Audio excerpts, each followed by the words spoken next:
নমস্কাৰ বন্ধুসকল, স্বাগতম জনাইছো সকলোকে মোৰ ইউটিউব চেনেল PS এছপাইৰিং ফিল্মছলৈ। আৰু আজি যদি আপুনি প্ৰথমবাৰৰ বাবে আহিছে তেনেহ'লে চেনেলটো ছাবস্ক্ৰাইব কৰি তলতে থকা বেল আইকনটো প্ৰেছ কৰিবলৈ নাপাহৰিব, যাতে আপুনি মই ভিডিঅ' দিলে পোনপ্ৰথমতে চাবলৈ পায়। বন্ধুসকল, আমাৰ জীৱনত এনেকুৱা কেতিয়াবা আহিছেনে দিন, যিটো দিনত ধৰক আমাৰ কোনো সমস্যা হোৱা নাই, বা এনেকুৱা মাহ পাৰ হৈছেনে, এনেকুৱা বছৰ পাৰ হৈ গৈছে নেকি যে যিটো বছৰত আমাৰ কোনো সমস্যা হোৱা নাই, আমি কোনো এদিন সমস্যাৰ সন্মুখীন হোৱা নাই। আপুনি আমি সকলোৱে প্ৰত্যেক দিনাই কিবা নহয় কিবা এটা সমস্যাৰ সন্মুখীন হৈ থাকোঁ। তাৰে কিছুমানে যিকোনো এটা সমস্যা যদি আহে খুব ধুনীয়াকৈ তাক ক্লিয়াৰ কৰিব পাৰে, আৰু কিছুমান আছে যি সমস্যাটো সমাধান কৰিব নোৱাৰে, সেইটো এটা প্ৰব্লেম হৈ যায় তেওঁৰ কাৰণে। তো আজি আমি কথা পাতিম কেনেকৈ আমি কোনো এটা সমস্যা যদি হয়, কিবা এটা কাম কৰিবলৈ লওঁতে তাক আমি সমাধান কৰিবলৈ হ'লে আমি কেনেকৈ চিন্তা কৰিব লাগিব, আমি কি কৰিব লাগিব, আমি কেনেকৈ ভাবিব লাগিব, কেনেকৈ থাকিব লাগিব, যাৰ দ্বাৰা যিকোনো সমস্যাৰ আগত আমি এটা সলিউশ্যন পাব পাৰোঁ। কাৰণ প্ৰব্লেম যদি থাকে তাৰ সলিউশ্যন থাকিবই, কিন্তু যদি আপুনি খঙত থাকে, যদি সমস্যাটোক লৈ পেলাই আপোনাৰ মনটো গৰম হৈ থাকে, মগজটো গৰম হৈ থাকে, তো তেতিয়া আপুনি কোনো ধৰণৰ সলিউশ্যন নাপাব। চ' বলক এইটো এটা কাহিনীৰ মাধ্যমেৰে বুজিবলৈ চেষ্টা কৰোঁ। এবাৰ এজন মানুহে এখন গাড়ী লৈ পেলাই বহুত দূৰত ক'ৰবাত গৈ আহিছিল। তো যাওঁতে কি হৈ গ'ল, তেওঁ এখন দীঘল দলং পালে, ঠিক আছে। তো দলংখন যেতিয়া তেওঁ পাৰ হ'বলৈ ল'লে, তেনেকুৱাতে তেওঁৰ এটা চকা পামচাৰ হৈ গ'ল, ফুটি গ'ল। তেওঁ গাড়ীখন ছাইডত ৰখালে, ছাইডত ৰখাই পেলাই দলঙৰ সোঁ মাজতে তেওঁ গাড়ীৰ পৰা নামিলে আৰু ওপৰলৈ চালে, বিৰাট ৰ'দ দি আছে। আৰু সেইজন মানুহ অফিচাৰ ৰেংকৰ মানুহ, অলপমান টকা থকা মানুহ, তেওঁ ড্ৰাইভাৰো আছিল, কিন্তু সেইদিনাখন তেওঁ ড্ৰাইভাৰজন নাছিল। তেওঁ ভাবিবলৈ ধৰিলে যে আজি মোৰ ড্ৰাইভাৰজনো নাই, কি হ'ব এতিয়া, ইমান ৰ'দ, এইফালে চালে মানুহ নাই, সিফালে চালে মানুহ নাই, একমাত্ৰ তেওঁৱেই আছে। উপায় নাপায় তেওঁ কি কৰিলে, জেকডাল উলিয়ালে, লগাই পেলাই তেওঁ চকাৰ নট খুলিবলৈ ধৰিলে। তেওঁ 4টা চকাৰ নটকেইটা খুলি দলঙৰ ৰেলিঙৰ কিনাৰত থৈ পেলাই চকাটো চেঞ্জ কৰিবলৈ চেষ্টা কৰিলে। ঠিক তেওঁ পুৰণা চকাটো খুলিলে, পামচাৰ চকাটো, আৰু যিটো বেকআপত চকা থাকে সেই চকাটো তেওঁ লগাই যেতিয়াই তেওঁ নটকেইটা ল'বলৈ হাত মেলিলে, লগে লগে তেওঁৰ হাত লাগি সেই 4টা নট ডাইৰেক্টলি নদীত পৰি গ'ল। তো মানুহজনটো অবাক হৈ গ'ল, খঙো উঠিছে, তেওঁৰ বহুত বেছি চিন্তা হৈ গৈছে, এতিয়া হ'ব কি, এতিয়া গোটেই নটকেইটাটো পানীত পৰি গ'ল। তেওঁ কি কৰোঁকৈ চিন্তা কৰি সেইখিনি সময়তে জঠৰ হৈ ৰৈছে। এইফালেদি ৰ'দ দি আছে, একদম গৰমত ঘাম বৈ আহিছে, অত্যাধিক খং উঠিছে তেওঁৰ ভাগৰ। মোৰ লগতে এইবোৰ প্ৰব্লেম হ'বলৈ পায়, খুব খঙত আছে। মোবাইলটোৰ নেটৱৰ্ক উলিয়ালে, সেইটোতো নেটৱৰ্ক নাই কাৰোবাক ফোন কৰিবলৈও। ঠিক তেনে সময়তে সিফালৰ পৰা এজন খেতিয়ক মানুহ আহিল, বোকা চোকা লাগি আছে আৰু এটা নাঙল লৈ আছে, পথাৰৰ পৰা আহিছে। তো আহি পেলাই সুধিলে যে চাহাব কি হ'ল। তো মানুহজনে বিৰক্তিৰে আৰু খঙেৰে ক'লে, তোমাক কিয় লাগে? কাৰণ মানুহজনে ভাবিলে এইজনটো এজন সাধাৰণ মানুহ, গাত বোকা লাগি আছে, পথাৰৰ পৰা আহিছে, চাগে কোনোদিন গাড়ীতে উঠি পোৱা নাই, কি জানিব গাড়ীৰ কথা, ইয়াক মই প্ৰব্লেমটোৰ কথা যদি শ্বেয়াৰ কৰোঁ কি পাম আমি। তেনেকৈ কোৱা দেখি খেতিয়ক মানুহজন যাবলৈ ল'লে, কিন্তু আকৌ সুধিলে যে চাহাব কওকচোন, মই যদি আপোনাক কিবা সলিউশ্যন দিব পাৰোঁ। সেইবাৰ মানুহজনে খঙত জগজগাই উঠিল, তুমি মোক কি সলিউশ্যন দিবা হে? তুমি জানা গাড়ী এনেকৈ নট কেনেকৈ লগাই, কি কথা? তেওঁ ক'লে মই নাজানো, কিন্তু কি হ'ল কওকচোন। তেতিয়া ক'লে ইয়াৰ পৰা গেৰেজ কিমান দূৰত? তো মানুহজনে ক'লে ইয়াৰ পৰা আপুনি যদি আগলৈ 5 কিলোমিটাৰ দূৰত যায়, তেতিয়া আপুনি এটা গেৰেজ পাই যাব, তাতে আপোনাৰ পাৰ্টছ পাই যাব, আপুনি তালৈকে গাড়ীখন লৈ যাব পাৰে। তেতিয়া মানুহজনে খুব খঙত ক'লে, তুমি মূৰ্খ নেকি? এটা চকাৰ গোটেই 4টা নট পানীত পৰি গ'ল, মোৰ ওচৰত এটাও নট নাই লগাবলৈ, আৰু চকাত নট নলগোৱাকৈ মই কি লৈ যাম? আৰু কি উপায় নাই নেকি এনেকুৱা? তুমি মোক মূৰ্খ ভাবিছা? তো তেতিয়া সেই মানুহজনে অলপ শান্ত হ'ল, গহীন হ'ল। তাৰপিছত আহি পেলাই চকাটোৰ ওচৰত চালে, চাৰিওফালে চালেহি,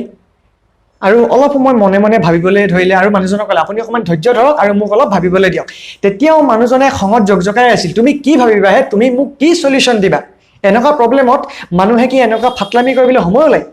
ঠিক তেনে সময়তে সেই খেতিয়ক মানুহজনে ক'লে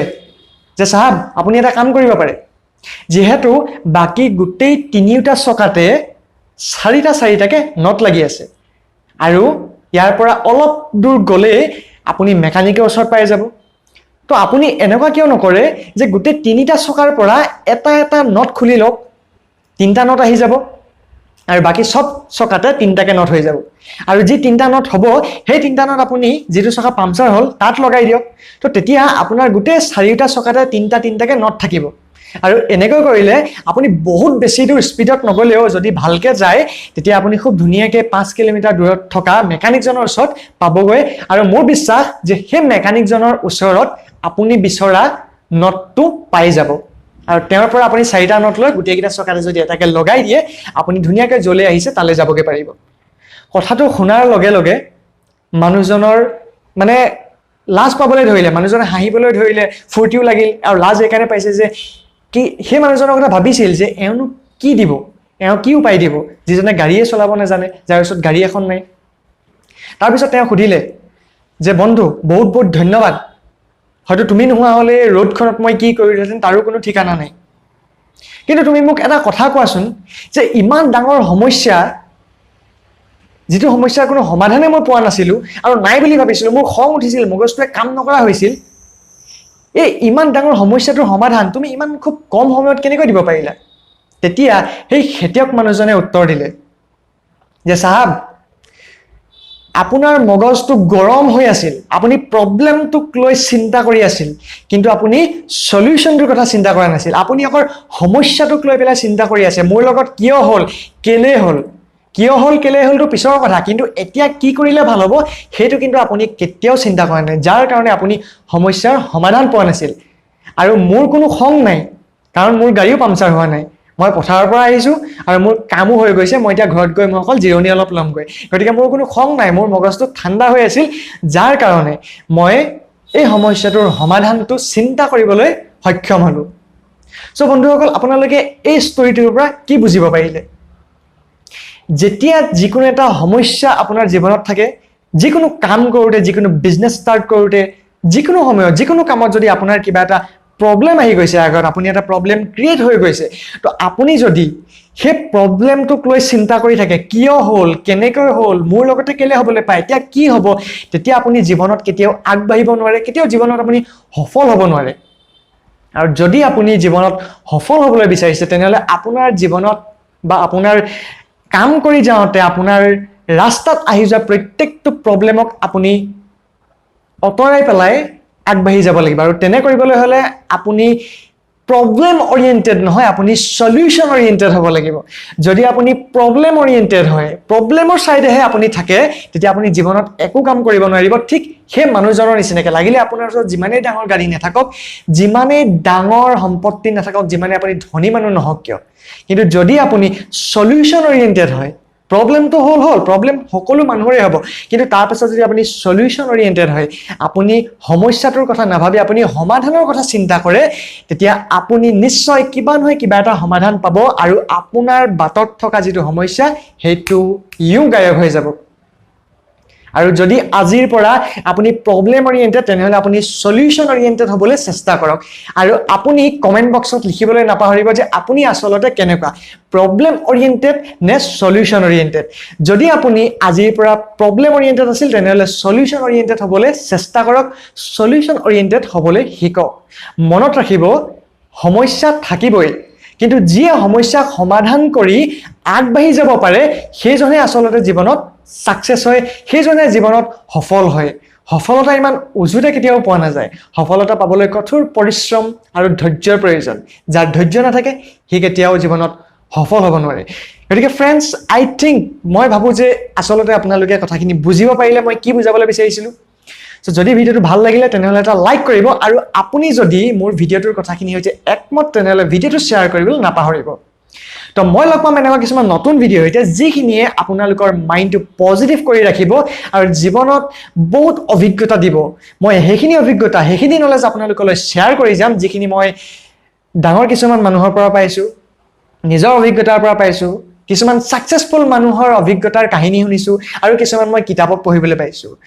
সো মই আকৌ লগ পাম এনেকুৱা কিছুমান নতুন ভিডিও হৈছে তেতিয়ালৈকে চাই থাকক PS এছপাইৰিং ফিল্মছ জয় হিন্দ জয় ভাৰত জয় অসম